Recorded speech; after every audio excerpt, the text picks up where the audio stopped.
Hi, I'm Caro Rostron, and welcome to my kitchen. Today we're going to be making one of my absolute favorites, brownie cookies. They've got the perfect crispy edges, a rich and fudgy center, and are packed with deep chocolate flavor. I haven't always been the biggest fan of chocolate, but there's always two things that I have loved with chocolate, brownies and cookies. So today I'm going to be showing you how I combine the two into what I think is the perfect chocolate cookie. Let's jump into it.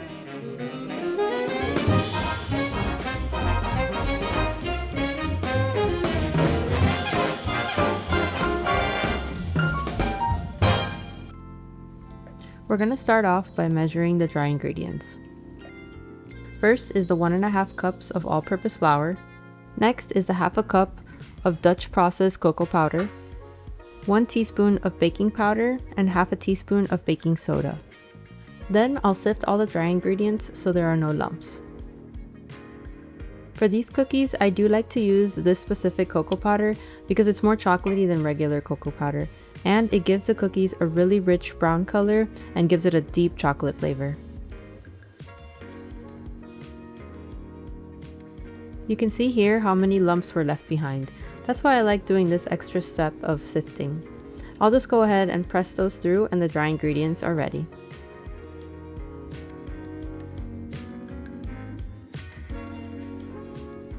Now we're going to go ahead and mix the butter and the sugar together. We're going to need 9 tablespoons of butter, which is 1 whole stick plus 1 tablespoon.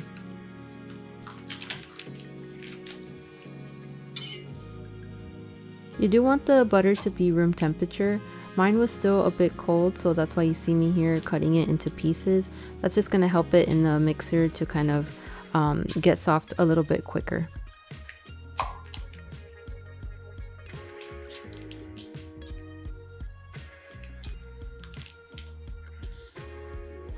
It's also really helpful to know that I think most sticks of butter on the wrapper, it comes with the different measurements of how much a stick of butter is.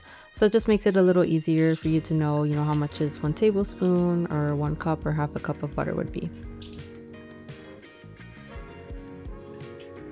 So now we're going to go ahead and put all that butter into our mixer. I'm going to go ahead and use the paddle attachment to mix this up.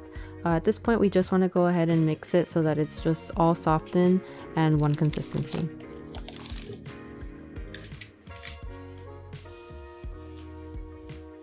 So we're going to go ahead and mix it on medium speed for about 30 seconds, and then we'll go ahead and stop and scrape down the sides.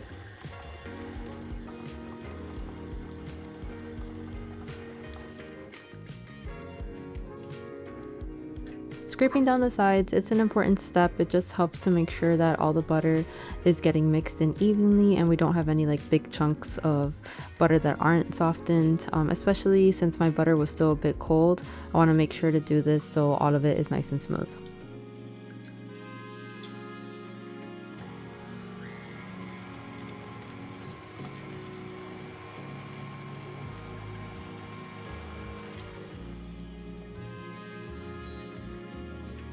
To this, we're going to go ahead and add the white sugar and the brown sugar.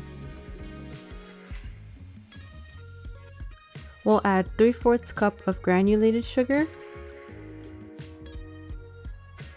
and 3/4 cup of brown sugar.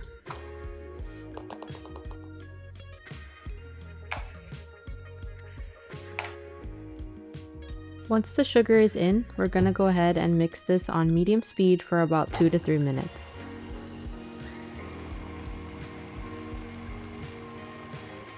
We'll let it mix for a while, seeing how much of the butter and the sugar incorporate. A lot of it is still stuck on the sides, but we'll go ahead and stop in a little bit and scrape down the sides so it all continues to mix.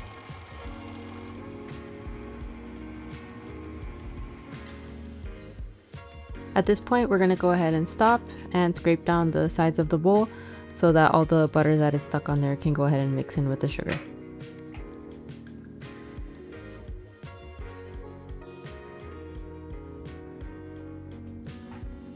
And now we'll go ahead and give it a final mix. Just going ahead and letting it go for another minute or two so it's all really incorporated and fluffy.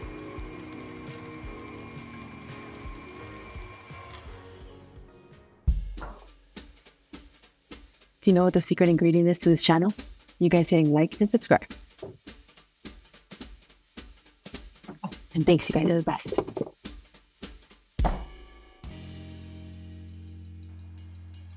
Now to the sugar and the butter, we're going to go ahead and add 1 whole egg and 1 egg yolk. I always like to go ahead and crack the eggs into a little separate bowl before I put them into the batter. A little piece of eggshell always seems to fall into my eggs, so this is the way that I like to do it to ensure that I don't get any of the little eggshells into the batter. To separate the egg yolk, I usually use just half of the cracked eggshell, but you can see here that didn't work out too well. A little bit of the egg yolk did stay behind, but that's okay. And lastly, we'll go ahead and add 1 tablespoon of vanilla bean paste. You can also use vanilla extract as well.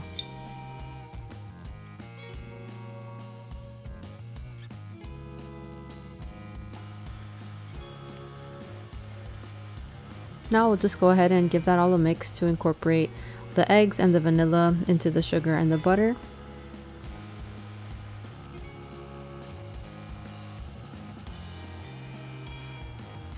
I will go ahead and stop here as well and scrape down the sides just to make sure that everything's getting mixed in.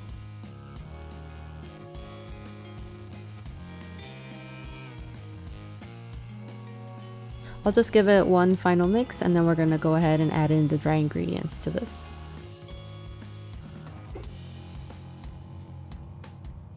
Since we went ahead and sifted all of our dry ingredients, they're extra fluffy, so I like to add this in kind of carefully because the powder tends to kind of like go everywhere. And then I'll go ahead and lock the mixer, and you'll see here that I'm going to take a little tea towel and just cover it right at the opening, because when you do start to stir this, all that flour and cocoa powder will fly in your face if you don't.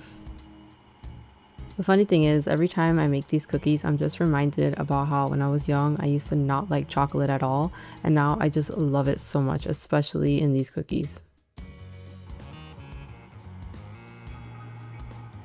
Once most of it's mixed in, you can go ahead and remove the tea towel. So this is how it should look. It's gonna look really nice and kind of thick and fudgy. That's how we want it to look, and that's what's gonna give us that fudgy texture for the cookies.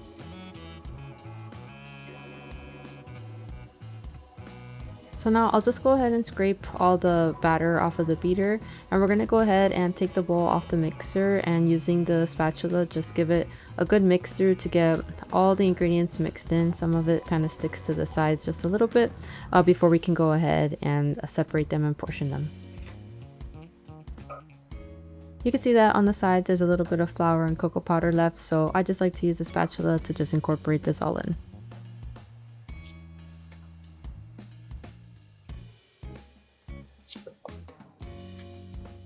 So now we can go ahead and portion out the cookies. I like to just use a baking sheet, and I'll line it with some parchment paper. And I'm using a small ice cream scoop here. It's about like a tablespoon, maybe a little bit more. And I'll take 2 scoops and just kind of squish one on top of the other. And that'll be the portion size for one cookie that I like. I like to leave these scooped out like this, just kind of stacked on top of each other. You can, once you've portioned them, go ahead and just kind of like roll them in your hand if you want them to be a little bit more rounded when they bake off. But I like them like this. They have a little bit more texture on top, and I think they look nice and rustic. And portioning them in this size gives me about between 16 to 18 cookies.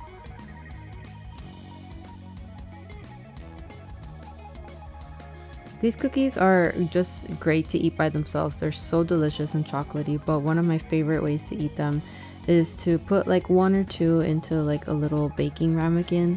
Just let them go ahead and like spread out and become almost like a large like skillet cookie, and then I'll go ahead and just top that with ice cream while it's still nice and warm and hot, and it's the best dessert.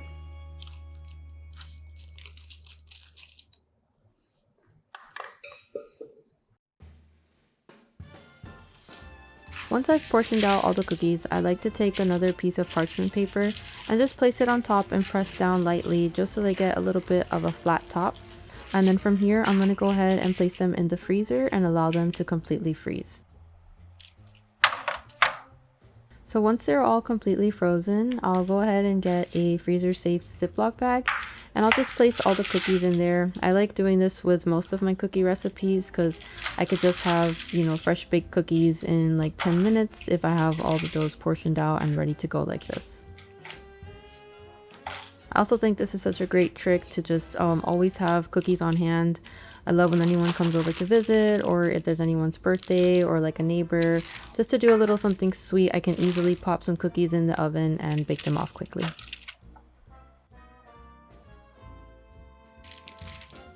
So I like to bake my cookies from frozen. I feel like that helps their shape to stay a little bit more lifted and not so flat. But if you did want to go ahead and bake them right after you made the batter, I'd just go ahead and separate them and portion them and then place them in the fridge for about like 30 minutes, let them get really nice and cold, and then bake them off. Whether you're baking them frozen or from just the refrigerator, you're going to go ahead and place them in an oven at 350 for 13 minutes. You can see here how by stacking the scoops, we're getting this kind of taller, more lifted shape, and they just have a little bit more edges and crinkliness to get like crispy and crunchy.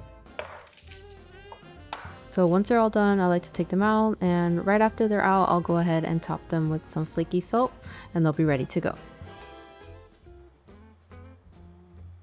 Guys, I know for being someone who originally didn't like chocolate too much, these have become one of mine and my family's like favorite cookies. They're just always perfectly crunchy on the outside and fudgy on the inside. It's the perfect chocolate cookie. They're right up there next to a good chocolate chip cookie for me with a good cold glass of milk. They're really hard to beat. Thank you guys so much for following along. I hope you liked this recipe. It was a really fun one. Let me know in the comments down below if you give it a try and what you thought. And please don't forget to like and subscribe. See you guys on the next one.